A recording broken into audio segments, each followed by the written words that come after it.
difficulties. Now this is writing beyond spelling. All of these things can come out in writing.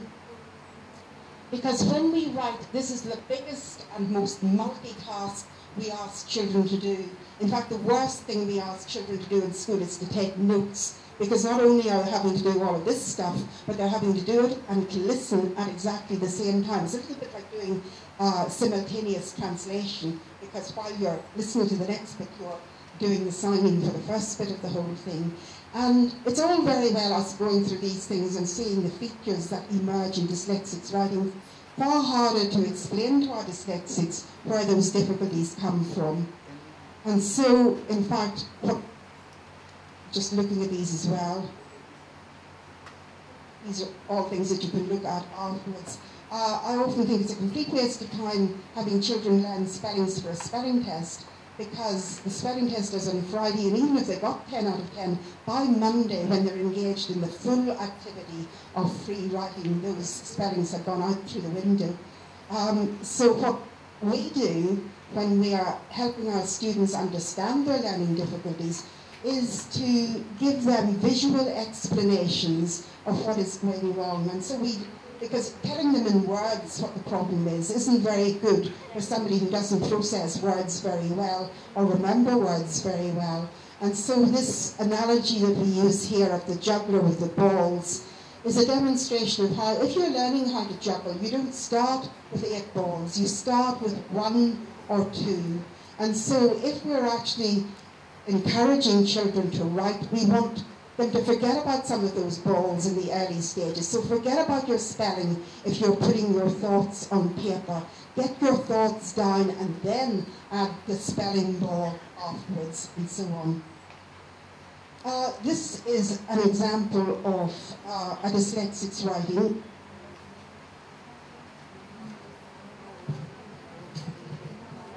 Which I've actually translated for you. Okay, can I just tell you about this child? This child is 11 years old, or was 11 years old at the time of writing this particular thing.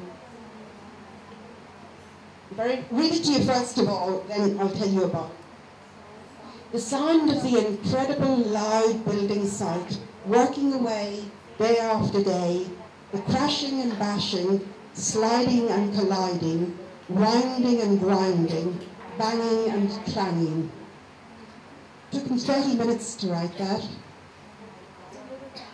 When we looked at his individual education plan, which is what we use in the UK if a child is having problems in school, his targets included things like has to learn to sit still, should stop interfering with what other people are doing, really needs to listen properly. His targets were all behaviour problems, because nobody had noticed the fact that here we had a huge discrepancy between the words that this child had in his head to write his poem and the difficulty that he had in putting pen to paper and producing a presentable piece of work. We've sorted him out now, but he had, up until the age of 11, failing in school and being misdiagnosed before anything happened that was going to be of use to him. I show you this for a couple of reasons. First of all, let's just read it. Dyslexia gives me 4 problems, and they are spelling, reading, writing, and seeing things back to front. If you don't concentrate, you see things back to front. Like was, you would write like this. So, this is John, and he is 7. And the reason I show you this is, it's not just an example of dyslexics writing, which of course it is, but the wonderful thing about this piece of writing is it's demonstrating to you that not only is John dyslexic, but John understands what his dyslexia means to him at the age of 7 years old in a classroom full of 7-year-olds.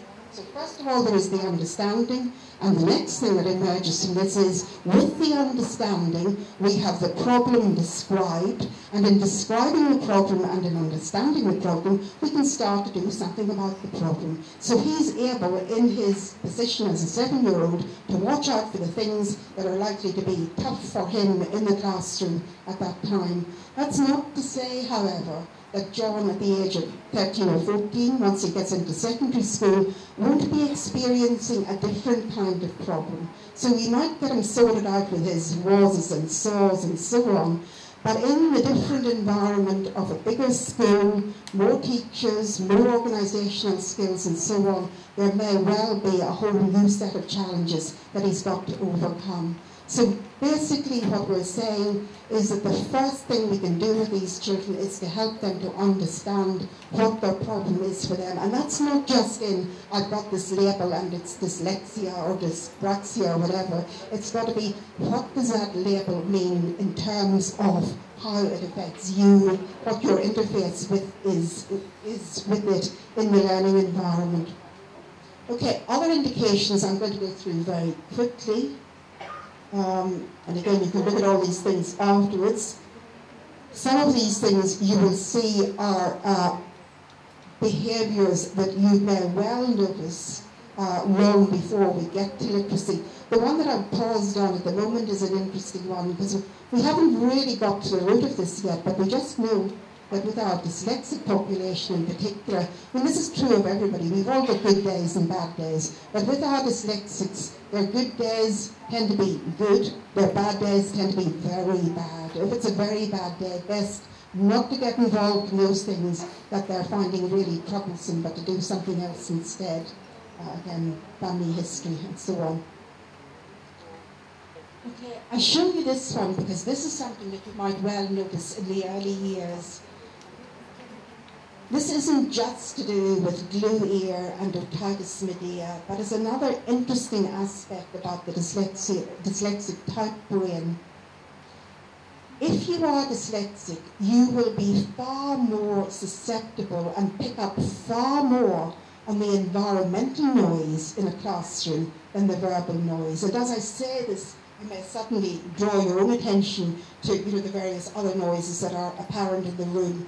Now, most of the time, if you're not dyslexic, and if they're not too much, you can filter them out. Dyslexics find it much harder to do that. So again, that's another telltale sign that you can notice in quite young children. I don't know if you've seen children like this. We have a large number of them in schools in England. You see the information going in through one ear and out through the other. So what can we do about this? Memory problems are rife with our dyslexics, and certainly if we want them to remember things, just telling them is not good enough. And that is why we've really got to start to think about other ways of helping memory rather than telling them. So the whole multi-sensory thing that we read about is because we are trying to get information in not just through their ears but through their other senses as well.